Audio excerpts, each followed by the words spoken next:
জয়গুরু। ওং শ্রী পরমাত্মনে নমঃ। সকলকে জানাই শুভেচ্ছা এবং যথাস্থানে প্রণাম। পুণ্যভূমি আমাদের এই ভারতবর্ষ, সনাতন ধর্ম সাধনা, সনাতন যোগ সাধনার পীঠস্থান এই দেশ। রামায়ণ মহাভারতের মতো গ্রন্থ এই দেশেই রচিত হয়েছে। যুগে যুগে শ্রী ভগবান বিভিন্ন অবতার রূপ ধারণ করে এসেছেন এই ভারতবর্ষেই। সুদূর প্রাচীনকাল থেকে মুনি ঋষিগণ জন্মগ্রহণ করেছেন এই দেশেই।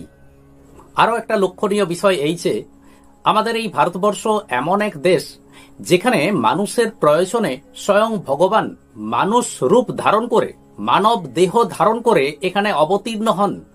ত্রেতায় এলেন শ্রীরামচন্দ্র, দাপর যুগে এলেন ভগবান শ্রীকৃষ্ণ। ভগবান শ্রীকৃষ্ণ অর্জুনকে যোগ সাধনের কথা বলে গেলেন। অর্জুনকে বারবার বললেন, অর্জুন তুমি যোগী হও। শুধু অর্জুনকে না, অর্জুনের মধ্যস্থতায় তিনি সমগ্র মানব জাতিকে এই শিক্ষাই দিয়ে গেলেন যে কোনো সাধনার জন্য একটা শরীরের দরকার।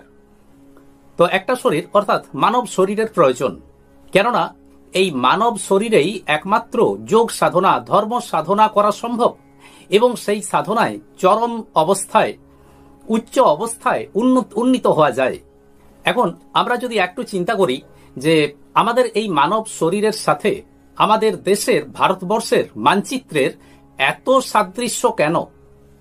ভারতের মানচিত্রটাকে যদি ভালোভাবে দেখি তো বুঝতে পারবো যে এই মানচিত্রটা ঠিক অনেকটাই একটা মানুষের শরীরের মতো। একটা মানুষ যদি হাত মেলে দাঁড়ায় তাহলে তার মাথার দিকটা হলো উত্তর, পায়ের দিকটা হলো দক্ষিণ, ডান হাতের দিকটা হলো পূর্ব আর বাম হাতের দিক হলো পশ্চিম।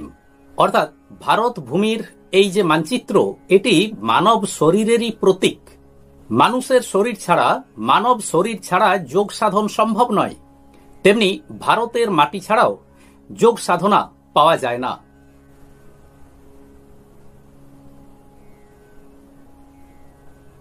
এখানকার পরিবেশ এই যোগ সাধনের ক্ষেত্রে যথেষ্ট উপযোগী।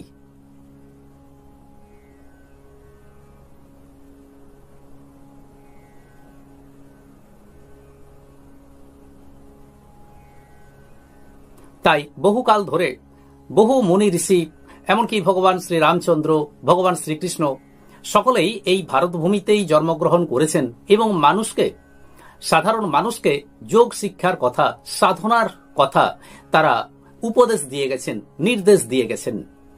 এই ভারতবর্ষের মাটিতেই শ্রী ভগবান শ্রীকৃষ্ণ এই কথা দিয়ে গেছেন যে যখনই ধর্মের গ্লানি হবে তখনই তিনি এই পৃথিবীতে, এই ভারতবর্ষে তিনি আবির্ভূত হবেন। তিনি ভারতবর্ষেই।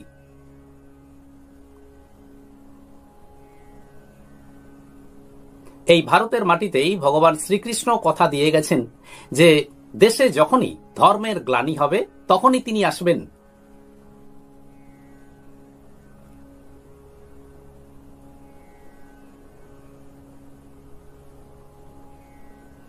এখন এই মানব শরীরের সাথে ভারতের মানচিত্রের এতটা সাদৃশ্য কেন? যোগীরাজ শ্যামাচরণ লাহিড়ী মহাশয় এর অপূর্ব ব্যাখ্যা দিয়েছেন। আজ এ নিয়েই পাঠ ও আলোচনা করব। কোনো মানুষ যদি দুই হাত প্রসারিত করে দাঁড়ায় তো তাহলে দেখব যে তার যে দাঁড়ানো অবস্থায় যে চিত্রটা পাওয়া যায় এর সাথে ভারতের মানচিত্রের হুবহু সাদৃশ্য রয়েছে। মাথার দিকটা উত্তর, পায়ের দিকটা দক্ষিণ, ডান হাতের দিকটা পূর্ব আর বাঁ হাতের দিকটা পশ্চিম।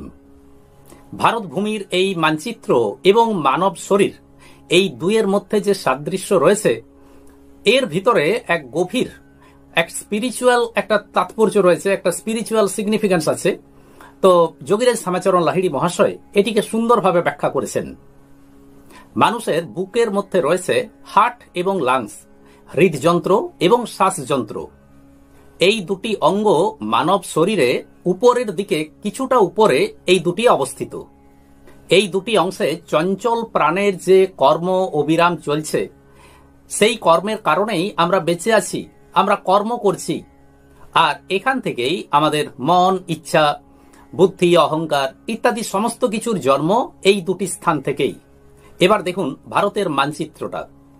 ভারতের মানচিত্রের উপরের দিকে ঠিক উপরের দিকে রয়েছে দুটি স্থান, মথুরা এবং বৃন্দাবন।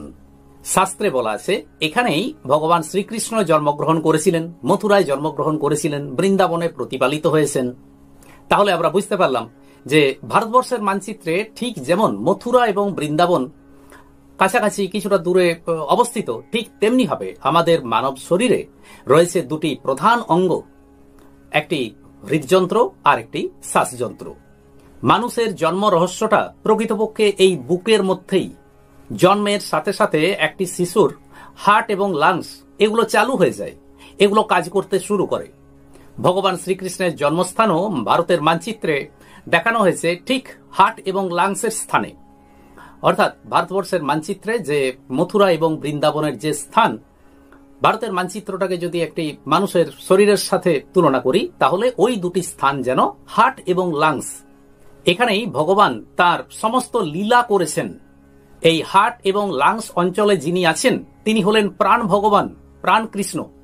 অর্থাৎ তিনি এই হার্ট এবং লাংস অঞ্চলে আছেন এবং সেখান থেকে সারা শরীরের লীলা করছেন। ভগবান শ্রীকৃষ্ণ এই মথুরা এবং বৃন্দাবনে থাকার পর, সমস্ত লীলা শেষ করার পর, এমনকি মহাভারতের যুদ্ধ ইত্যাদি ঘটনার পর তিনি সমস্ত কিছু ছেড়ে তিনি চলে গেলেন দ্বারকায়। বৈষ্ণব সাধনায় এই মথুরা এবং বৃন্দাবনের কৃষ্ণেরই প্রাধান্য দেখা যায়। দ্বারকার কৃষ্ণের প্রাধান্য বৈষ্ণব সাধনায় ততটা গুরুত্ব পায়নি। হার্ট এবং লাংস প্রদেশের প্রাণ কৃষ্ণের লীলা পর্যন্তই বৈষ্ণব মতে সাধনা লক্ষ্য করা যায়। কিন্তু ভগবান কৃষ্ণ তো শেষ পর্যন্ত চলে গেলেন দ্বারকায়। তাহলে এই দ্বারকা কি? দ্বারকা হলো কূটস্থ। এই কূটস্থে গেলে সমস্ত দ্বৈতের অবসান ঘটে। সেখানে দুইয়ের আর কোনো স্থান থাকে না, সবই এক। এই কূটস্থ হল যোগীদের সাধনস্থল। যোগীরাজ বলেছেন, বৈষ্ণব নিজে চিনি খেতে ভালোবাসেন, চিনির রসাস্বাদন করতে চান। অর্থাৎ প্রাণকৃষ্ণ কেমন ভাবে এই ভারত ভূমিতে, অর্থাৎ এই দেহের মধ্যে হার্ট লাংস প্রদেশে লীলা করছেন সেইটুকুই জানতে চান। এর অতীতে যে অদ্বৈত ভূমি কূটস্থ কৃষ্ণ, তা বৈষ্ণবেরা জানতে চান না। তাই বৈষ্ণবরা নামগান করেন, স্তব স্তুতি করেন, তাকে সন্তুষ্ট করার চেষ্টা করেন। কিন্তু যোগী এই লীলাভূমির ঊর্ধ্বে দ্বারকার রণছোড় কৃষ্ণকে জানতে চান। কারণ যোগী জানেন এই দ্বারকা অর্থাৎ কূটস্থ এটিই হল অদ্বৈত ভূমি। কারণ এখানে না যাওয়া পর্যন্ত মুক্ত অবস্থা লাভ করা সম্ভব নয়। দ্বৈত মতের সাধনকারীকে বলা হয় সাধক, আর অদ্বৈত মতের ভজনকারীকে বলা হয় যোগী। যিনি বা যারা দ্বৈতবাদী সাধক, তারা মন, ইন্দ্রিয়, চিন্তা, ভাবনা, কল্পনা, আবেগ ইত্যাদির মাধ্যমে ঈশ্বর দর্শন করতে চান। দ্বৈতবাদী সাধকের কাছে এই মন, ইন্দ্রিয়, চিন্তা, ভাবনা, আবেগ এগুলোই হলো ঈশ্বর দর্শনের মাধ্যম। কিন্তু যোগীর কাছে ঈশ্বর দর্শনের মাধ্যম এর থেকে অনেক ঊর্ধ্বে, অর্থাৎ কূটস্থে। তাই যোগী সাধনা করেন দ্বারকার স্থির কূটস্থ কৃষ্ণের, আর যারা সাধক তারা সাধনা করেন মথুরা বৃন্দাবনের চঞ্চল কৃষ্ণকে। কূটস্থ পর্যন্ত সাধনাই শ্রেষ্ঠ সাধনা। তাই আমরা দেখি সনাতন ধর্মের সকল শাস্ত্র মহাযোগীদের দ্বারা রচিত হয়েছে বলেই তারা কূটস্থ পর্যন্ত সাধনার কথা বলেছেন। সাধক এবং যোগী উভয়ের মতবাদকেই, মনোভাবকেই তারা ভালোভাবে জানেন। তাই তারা এই বিশাল পৃথিবীর মধ্যে ভারতবর্ষকেই বেছে নিয়েছেন। ভারতবর্ষের বিভিন্ন সময়ে তারা এসেছেন এবং ব্রহ্ম জ্ঞানের, যোগ সাধনার বন্যা বইয়ে দিয়ে গেছেন। আজ এই পর্যন্তই। আসুন এবার শ্রী ভগবানের মহামন্ত্র জপ করি। হরে কৃষ্ণ কৃষ্ণ কৃষ্ণ হরে হরে, হরে রাম রাম রাম হরে হরে। নমস্কার।